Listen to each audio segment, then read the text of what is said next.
Biz ham mustaqil O'zbekistonda yashayapmiz. Sal ko'kragimizni kerib, bolalarimiz chiroyli yerda yashayapti degan fikr bilan yurishni biz ham xohlaymiz.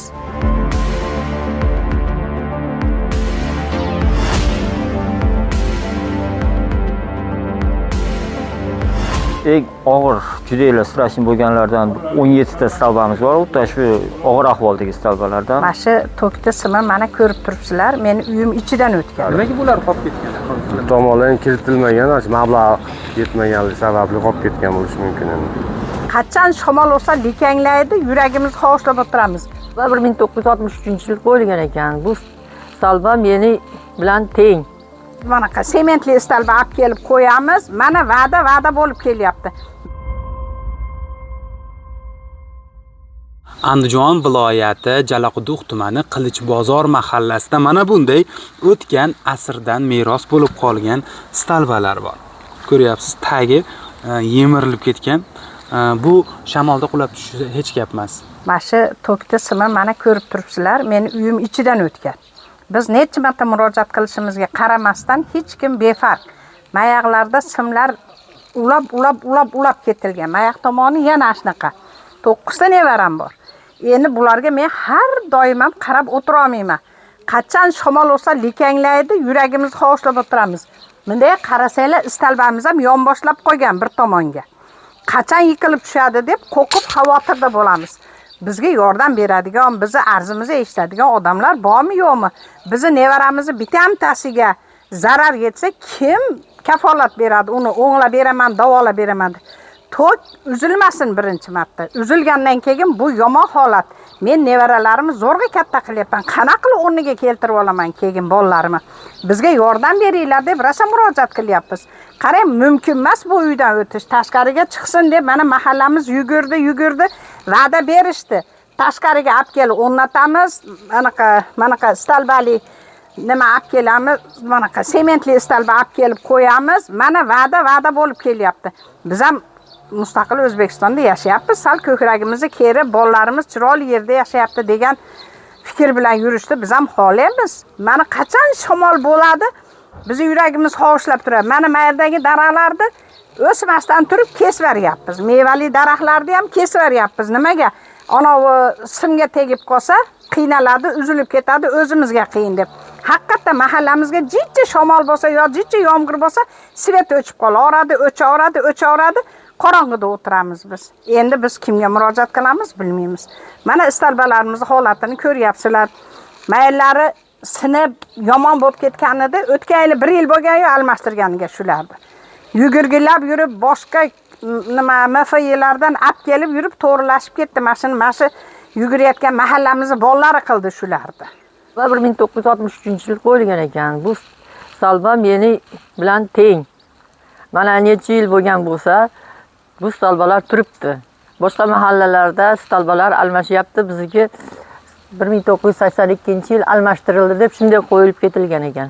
O'zimizni yonimizdan olib simlar qo'yamiz, tuzatamiz. Necha marta bo'lsa o'zimiz mahallada pul yig'ib, shuni simlarini ulatamiz kerak bo'lsa. Nuroniylar uchun endi masalan namoz paytlari tahoratga borish kelishda, endi qishloq joyda bilasiz, uy ichida emas, sharoitlar hammasi hech bo'lmaganda bir 10 metr uzoqda bo'ladi hojatxonalar. Borish kelishda boshqada qiyinchilik bo'ladi. Qolaversa mana masjidimiz yangi qurilgan, o'shanga borganda, qo'yganda ko'chalarimizda mana yoritqich chiroqlar ishlamay qoladi. Biz kelganimizni eshitgan mahalla raisi zudlik bilan yonimizga keldi va ulardan izoh oldik. Qulab tushadigan simyog'ochlar, keyin qo'l bola yasalgan simyog'ochlarni o'zingiz ko'rganmisiz? Ko'rganman. Unaqa eng og'ir, juda strashni bo'lganlardan 17 ta stalbamiz bor. Unda shu og'ir ahvoldagi stalbalardan, undan tuman elektrisitet xabari bor.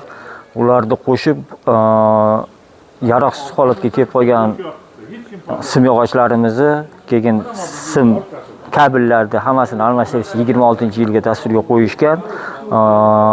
25-yilda oxiri yakuni bilan elektrisitet tarmog'ida bo'limda xodimlari kelgan, o'rganishgan, hammasini o'lchab, hisob-kitobini qilib 26-yil dasturga qo'yilgan.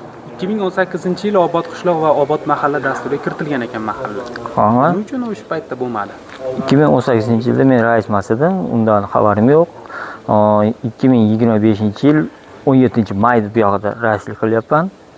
Kuz-qish gruppamiz bor, tumanda kuz-qish mavsumida tayyorgarlik. Unda murojaat qilganman, unda murojaatim ham xuddi shu kabellar eskiligi uchun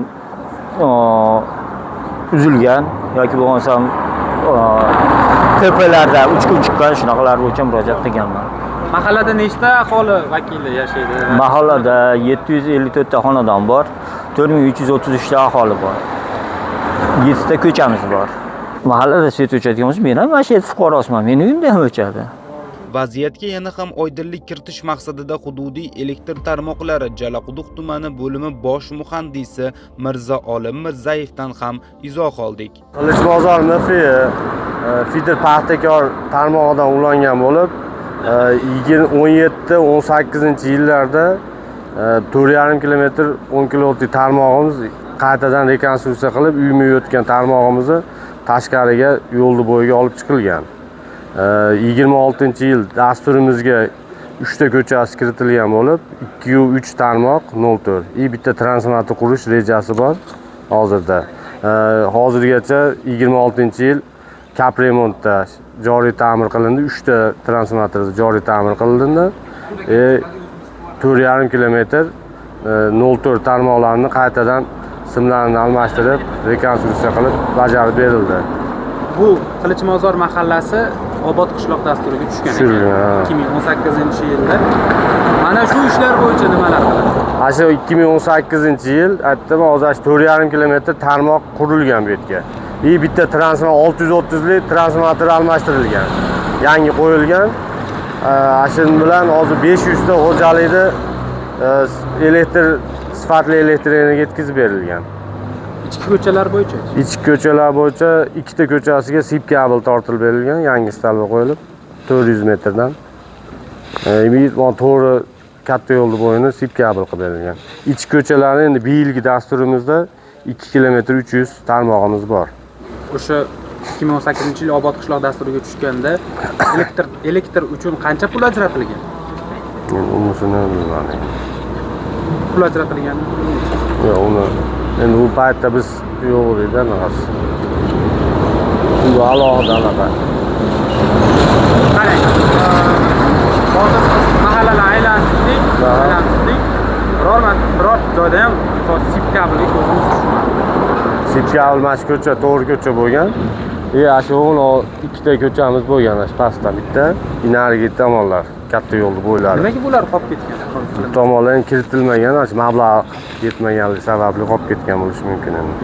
Obod qishloq dasturi tugaganiga ham 8 yil bo'ldi. Nima uchun 8 yildan buyon bunday holatda yotib shunga nima deya olasiz? Endi bizda ham markazlashgan shu bergan materialni sarflaymiz shu. Endi bizga shu paytda 10 kilovolt liniyamiz katta mablag' bilan bo'lgan o'zi. Hammasini mana o'zi aholi ham biladi. Dala uy tomlari bilan o'tib ketgan liniyalar, yog'och chirigan, ashlarni mashaqqat chiqarilgan to'liq. 4,5 kilometr pastda tarmoq chiqarilgan. 26-yil mana shu yilning oxirigacha to'liq bajarib beriladi bu. Yillar davomida chala qolib ketayotgan bu muammoni Andijon viloyati hokimligi, hududiy elektr tarmoqlari Andijon hududiy filiali kattalari o'z nazoratiga oladi degan umiddamiz. Mirzo Olim Mirzayev bergan va'daligicha qolmasligi uchun biz bu mavzuga yana qaytamiz. Mushtum uchun maxsus jurnalning muxbiri Ozodbek Sharobiddinov tayyorladi.